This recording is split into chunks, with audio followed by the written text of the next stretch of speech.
विष्णवे नमः। तमाम दर्शकों का आज के कार्यक्रम में बहुत बहुत स्वागत, अभिनंदन आप सबको। राधे राधे। आज हम बात करने जा रहे हैं गृह प्रवेश मुहूर्त को लेकर के, और मुहूर्त के साथ साथ में हम चर्चा करेंगे कुछ आपके खास प्रश्नों को लेकर जो गृह प्रवेश से संबंधित है, उनकी पूजा से संबंधित है, उनके नियम के बारे में है, क्या करना चाहिए, कैसे करना चाहिए। ऐसे बहुत सारे प्रश्न जो आपके मन में हैं और आप जैसे बहुत सारे लोगों ने पूछा है। उसमें से कुछ महत्वपूर्ण प्रश्न, सबसे पहले जो बहुत ज्यादा बार पूछा जाता है कि गृह प्रवेश से पूर्व हमें क्या करना चाहिए।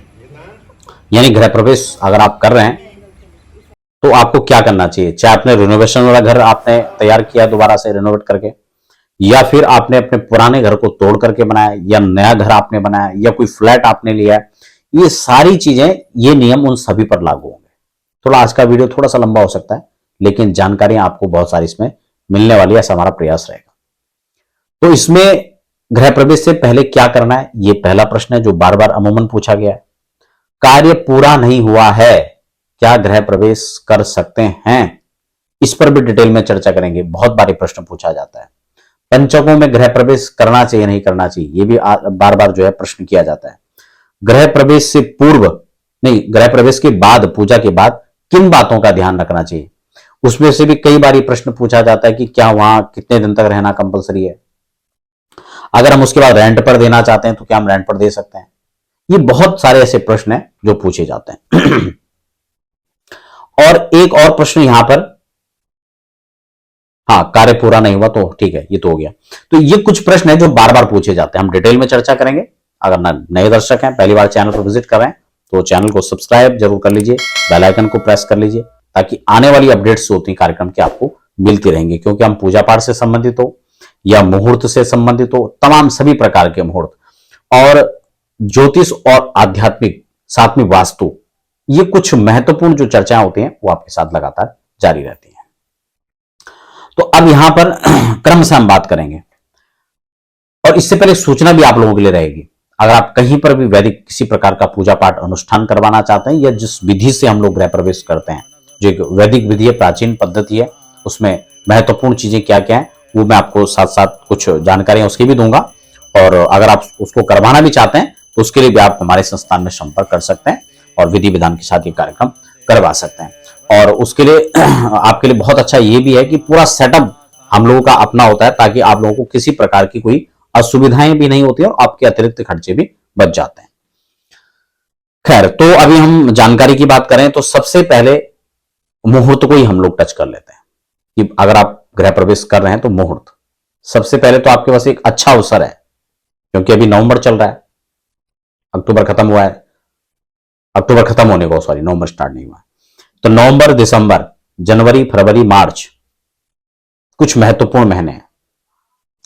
इसमें आप देखेंगे तो अभी तो सामान्यतः जो चल ही रहा है, लेकिन खासकर माघ के महीने की हम बात करें, क्योंकि जितने भी मुहूर्त के प्रसिद्ध ग्रंथ हैं उसके हिसाब से हम देखें तो माघे अर्थ लाभ प्रथवे प्रमेशे, यानी माघ का महीना गृह प्रवेश के लिए अति उत्तम महीनों में से एक है।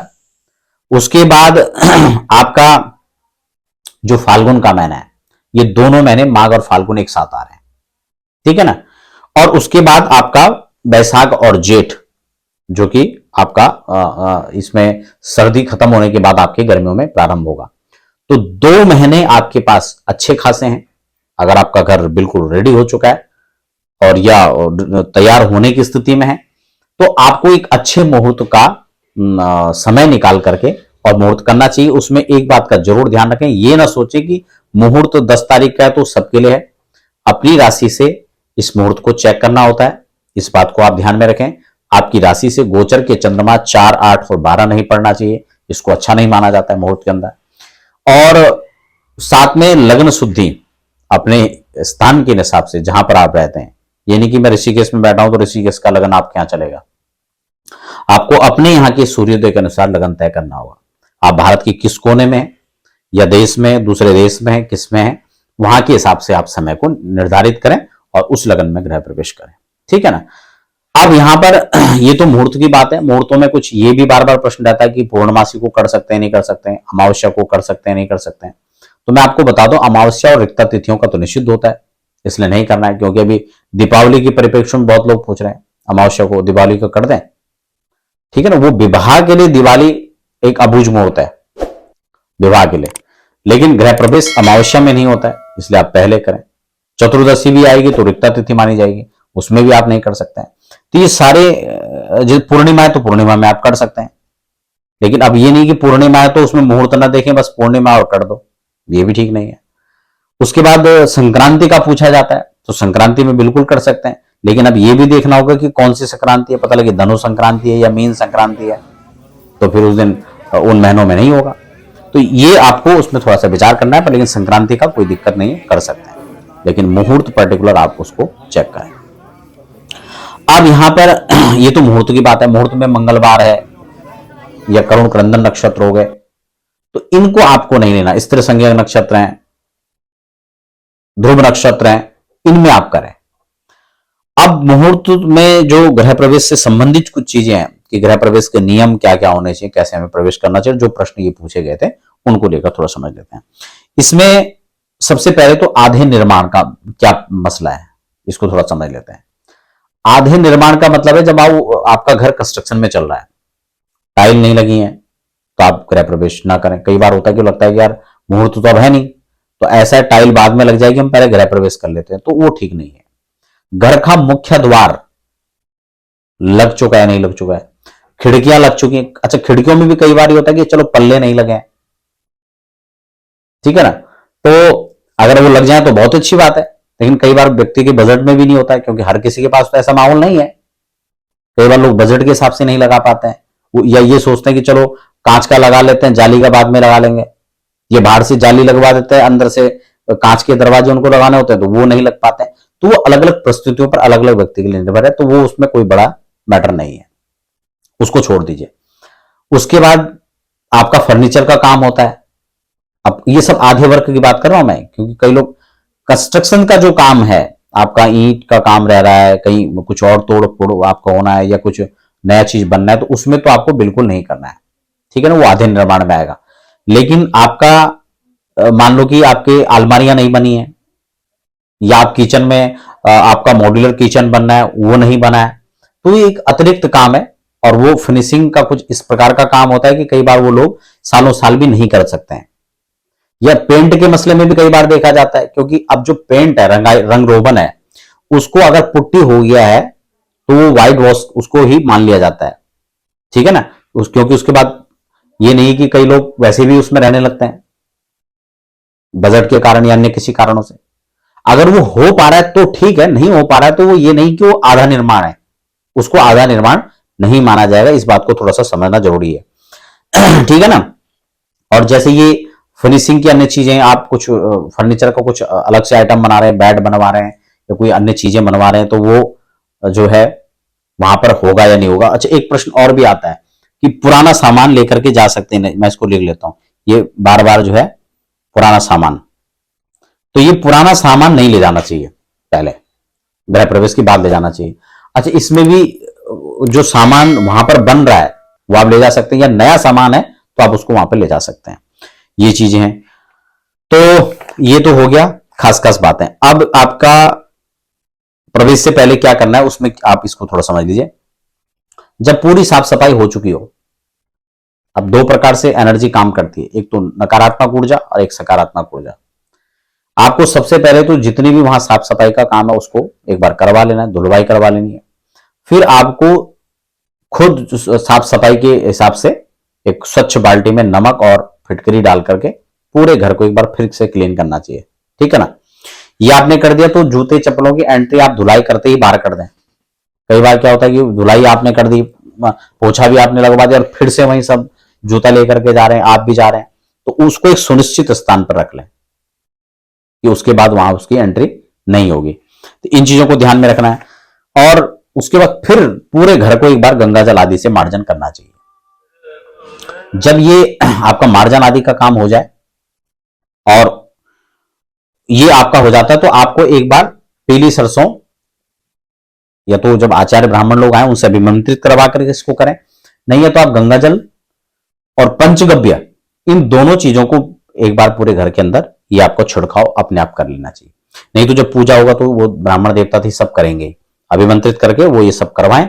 और गंगाजल पंचगव्य ये करें, पीली सरसों का एक बार पूरे रक्षण उसमें करें। ये करने के बाद संपूर्ण तीर्थों आदि का जो जल है उसको भी आप जो है उसका मार्जन कर सकते हैं। तीर्थों का जल है, खास बात ये कि हम लोग जब गृह प्रवेश आदि की पूजा करवाते हैं तो हम ये अपने पास रखते हैं, और इन सारे जलों को, क्योंकि हम जहां जहां भी यात्राएं करते हैं वहां का जल लेके आते हैं, वो जल हम अपने पास रखते हैं, उसका मार्जन छिड़काव हम लोग करते हैं। ठीक हो गया, ये हो गया। उसके बाद शुद्धि का होम। कई लोग क्या सोचते हैं कि एक दिन में गृह प्रवेश होना या 2 दिन में, वो मैटर नहीं करता। कई बार हो सकता है प्रस्तुतियों बस वो एक दिन में भी करवा रहा है, लेकिन फिर भी बहुत विधि को जो है फॉलो किया जा सकता है एक दिन के अंदर भी। तो वैसे तो मेरे हिसाब से कम 2 दिन तो होना ही चाहिए, और थोड़ा तरीके से करना है तो 3 दिन में करो, क्योंकि 3 दिन वाला काम 2 दिन में तो हो सकता है, लेकिन 3 दिन वाला 1 दिन में तो बड़ा मुश्किल है। तो इसको जो है शुद्धि का होम ये कंपलसरी है, चाहे आप 1 दिन की पूजा कर रहे हैं या 2 दिन की कर रहे हैं। कई बार हमको लगता है कि सीधा जो है जाकर के आपने व्यवस्थाएं बना दी और पूजा पाठ शुरू कर दी, ठीक है ना, वो नहीं। पहले शुद्ध आप एक सूक्ष्म होम शुद्धि का होम करें, लोहे आदि में उसको ना करें, यानी लोहे का तसले में करवा दिया, लोहे के कुंड में करवा दिया, तो उससे आप बचें, ठीक है ना। और ब्राह्मणों को भी इस प्रकार ध्यान देना चाहिए, लेकिन अगर कई बार संकोच में ब्राह्मण नहीं कह पा रहे तो आपको खुद ध्यान रखना चाहिए, वो करवा भी रहे तो आपको भी इन चीजों की आपकी भी जिम्मेदारी बनती है कि उसमें ना कराएं, ठीक है ना, क्योंकि उसका नियम है कि लोहे में बिल्कुल भी हवन निषिद्ध माना गया। अब वो देखा देखी चल रहा है तो वो विषय अलग है। तो आप उसके लिए ऑप्शनल या तो तांबे की परात रख सकते हैं, पीतल की परात रख सकते हैं, नहीं है तो कांसी की थाली रख सकते हैं, ये तो सब होता ही है घरों में। नहीं है तो आप खरीद के भी 1-2-400 की थाली खरीद सकते हैं, उसमें क्या दिक्कत है। तो उसमें एक शुद्धि का हवन कर लें, उसमें आपको पुरुषोक्त रुद्र सूक्त आदि के हवन करने हैं, 12 का और अष्टाक्षर जो मंत्र हैं इनका आपका उसको प्रधानता से हवन करना चाहिए। गायत्री मंत्र का हवन करना चाहिए। गायत्री मंत्र का हवन सूक्ष्म मौन रूप से किया जाता है, ये नहीं कि आप मंत्र बोल बोल के जोर से हवन कर रहे हैं, ये भी विधियां हैं, और विधियों को ध्यान में रखते हुए इस प्रकार से 12 अष्टाक्षर गायत्री पुरुषोक्त रुद्र सूक्त के द्वारा हवन कर लेना चाहिए शुद्धि के, ठीक है ना। और जो अन्य देवता हैं वो सामान्य सभी आहुतियों को देना चाहिए। उसके बाद मंडप की तैयारियां हो जाएंगी। तो पहले दिन में आपका सारा यही कार्यक्रम होगा। गणेश आदि को आप स्थापन कर सकते हैं। प्रथमतः जब आप पूजन करेंगे तो कुंड में सारा पूजन हो जाता है। और अगले दिन आप ये सब मंडप की तैयारियां करके आपको गणेश सहित पंचांग पीठ की स्थापना करनी होती है, ठीक है ना।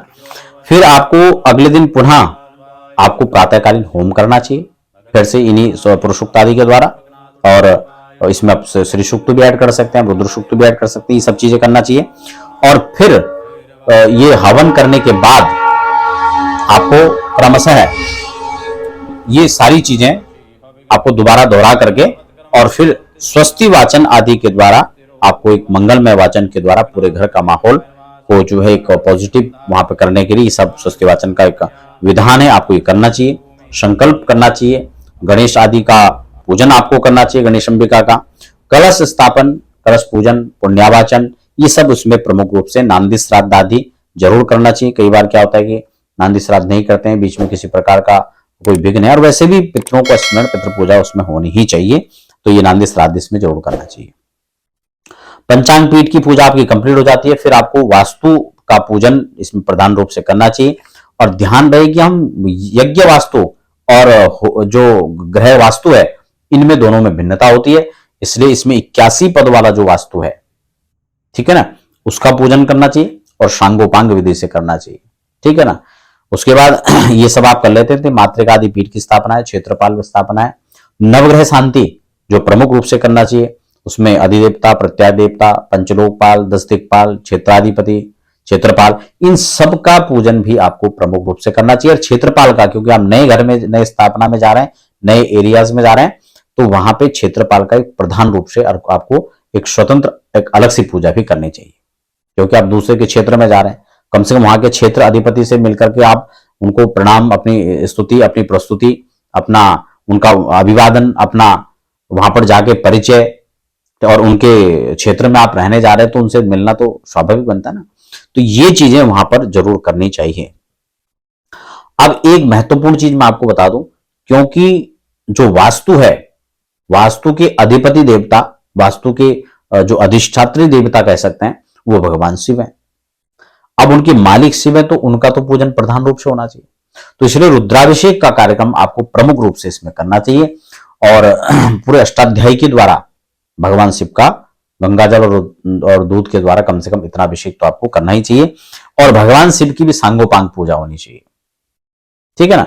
ये पूजा आप कर लेते हैं, रुद्राभिषेक कर लेते हैं, इसको आप सेम डे प्रदोष काल में करें तो बहुत अच्छा, नहीं है तो आप नेक्स्ट डे कर लें या उसी दिन भी कर सकते हैं। और विविध उसके बाद विविध सूक्त, विविध मंत्र, विविध पाठ आदि आपको करने चाहिए। उसमें श्री सूक्त है, पुरुष सूक्त है, रुद्र सूक्त है, रुद्राष्टाध्यायी है, चंडी पाठ है, ये सारे पाठ भी करने चाहिए। आपका द्वादशाक्षर मंत्र है, पंचाक्षर मंत्र है, अष्टाक्षर मंत्र है, आपका गायत्री है, वास्तु मंत्र है, इन सारे मंत्रों का जप भी करना चाहिए। पाठ में आपको अन्नपूर्णा का पाठ है, श्री सूक्त का पाठ है, ये भी कनक धारा का पाठ है, ये सारे पाठ आपको करने चाहिए, ठीक है ना। भले इनकी मात्रा बहुत अधिक संख्या में ना हो सके, लेकिन कुछ तो संख्या में इनका पाठ होना ही होना चाहिए। और इस प्रकार से आप ये अनुष्ठान को करें।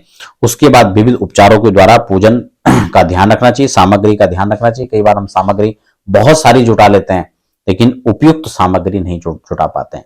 तो सामान कम हो, थोड़ा हो लेकिन अच्छा हो, पूजा थोड़ी हो लेकिन अच्छी हो, इस बात का ध्यान रखना चाहिए। केवल फॉर्मेलिटीज पूरी करने से कोई लाभ नहीं है। ये आस्था श्रद्धा का विषय, और वो जो शक्तियां जिनको आप बुला रहे हैं, जिनका पूजन कर रहे हैं, वो अदृश्य शक्तियां हैं, बहुत शक्ति संपन्न शक्तियां हैं। तो इसलिए आपको उनकी पूजा उसी अनुरूप करना चाहिए। ब्राह्मणों की बात है तो कम से कम आप इसमें कुछ भी नहीं तो 2 ब्राह्मण 3 ब्राह्मण तो आपको रखने ही चाहिए। और 5 ब्राह्मण 7 ब्राह्मण हो तो आपकी अपनी हैसियत के ऊपर बात है कि आप फिर कितना उसका बजट बढ़ा सकते हैं, कैसे कर सकते हैं। ब्राह्मणों के लिए, सामान के लिए, उपचार के लिए सारी विधियां हैं। इन बातों का ध्यान रखना चाहिए कि अगर संभव हो सके तो यज्ञ का जो नियम है उसमें लोह पात्र का निषिद्ध है, ठीक है ना।